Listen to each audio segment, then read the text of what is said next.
بطش الجنود هي هي هي قاتل القدس الرهبة تكبير الله أكبر أوصل إسرائيل أوصل إسرائيل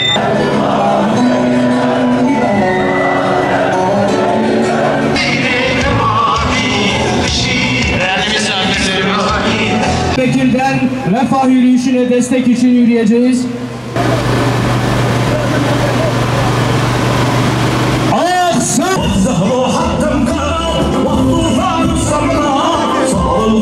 Direnişe bir selam. Ahmet'ten Kudüs'e direnişe bir selam. Ahmet'ten Kudüs'e İsrail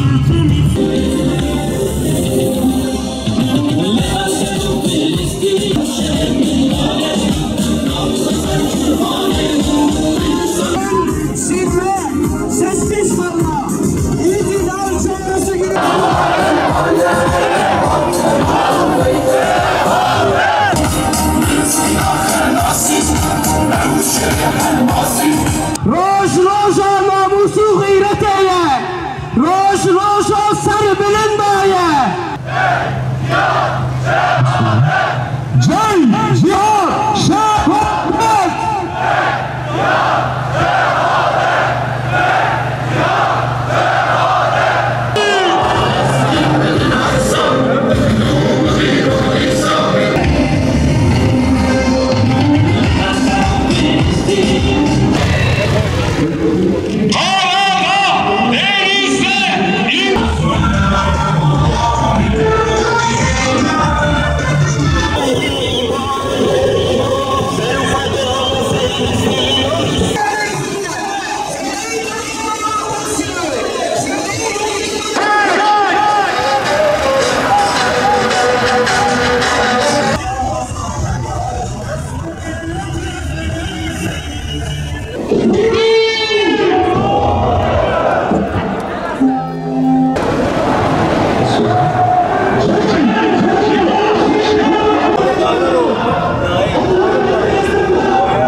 Üstüne gelelim. Görevli arkadaşlarımızın uyarılarına dikkat edelim. Allah razı olsun.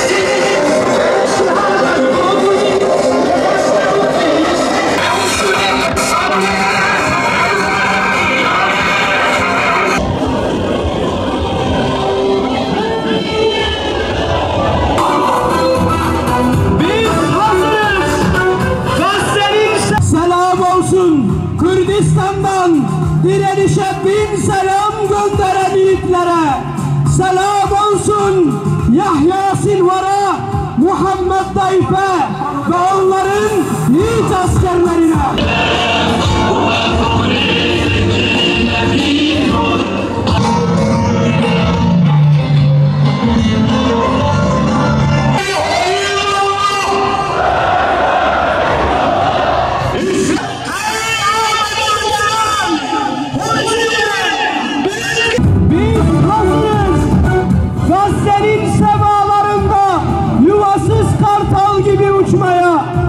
Siyonizmin kara yüzüne pençelerle vurmaya, Akza'nın avlusunda kül olup savrulmaya biz hazırız.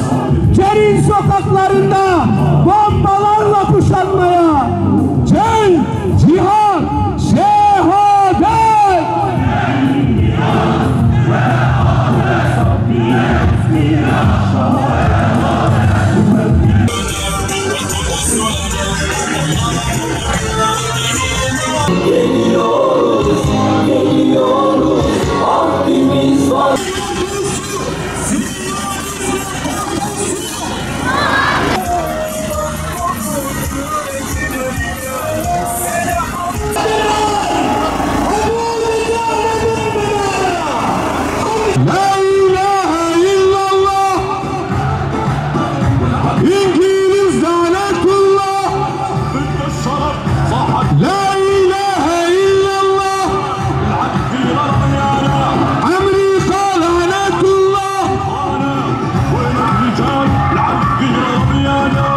Sizlerin de bildiği gibi küresel gaz yürüyüşüne destek amaçlı bizler de bugün Diyarbakır'dan, Diyar-ı Sahabe'den Refah'taki yürüyüşe destek amaçlı burada toplandık.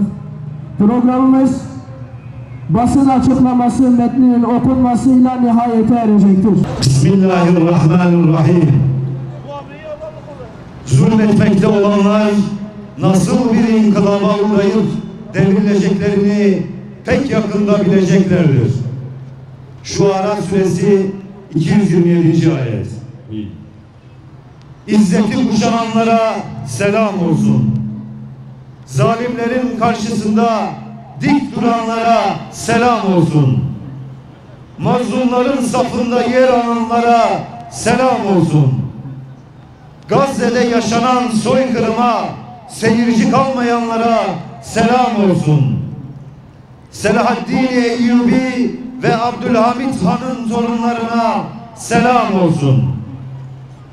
Değerli basın mensupları, duyarlı halkımız, kıymetli katılımcılar, aziz dava arkadaşlarım ve insanlık haysiyetinin yükünü yüklenen kardeşlerim. 7 Ekim 2023'ten bu yana Gazze'de yaşananlar tarihin en karanlık sayfalarında yerini almaktadır. 600 günü aşkın bir süredir saldırılar devam etmektedir. Gazze harabeye dönüştürülmüş ve insanlık haysiyeti ayaklar altına alınmıştır. Siyonist işgal rejiminin Gazze soykırımında 63 binden fazla kardeşimiz şehit olmuştur. Şehitlerin 18 binden fazlası çocuklardan oluşmaktadır.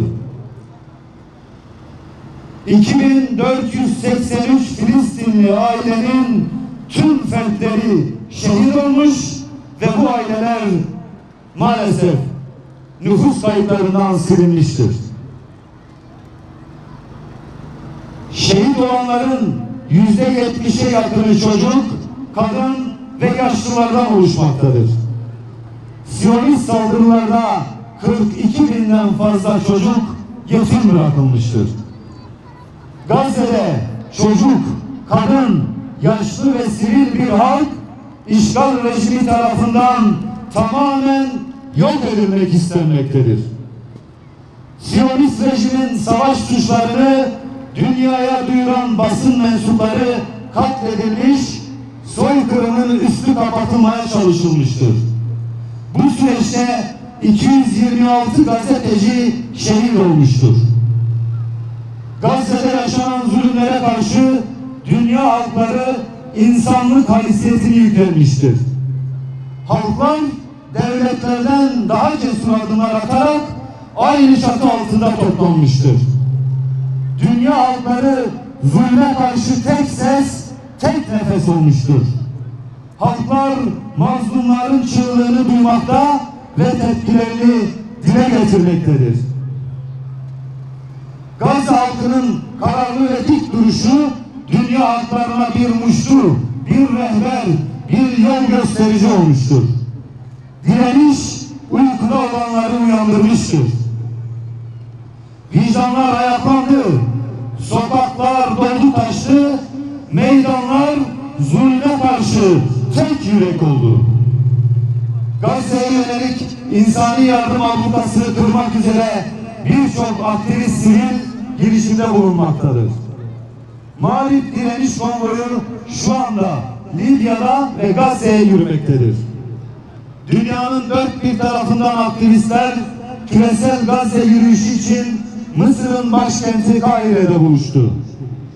Binlerce aktivist insanlığın haysiyetini yüklendi. İnsanlığın vicdanı küresel Gazze yürüyüşüyle Refah sınır kapısına doğru yürümektedir. Bizler de bu yürüyüşe ses ve nefes olmak için meydanlara akın ettik. Tüm bu gelişmelerle birlikte dünya devletleri 3 maymunu oynamaktadır. Uluslararası hukuk ayaklar altına alınmaktadır. modern çağın zalimlerine karşı dünya devletleri kör, sağır ve dilsiz kalmaktadır. Nasıl kurumlar ve devletler Gazze'nin mazlum halkına sırtını dönmektedir. Gazze'de yaşanan soykırım modern çağın karanlık ve çirkin yüzünü göstermektedir.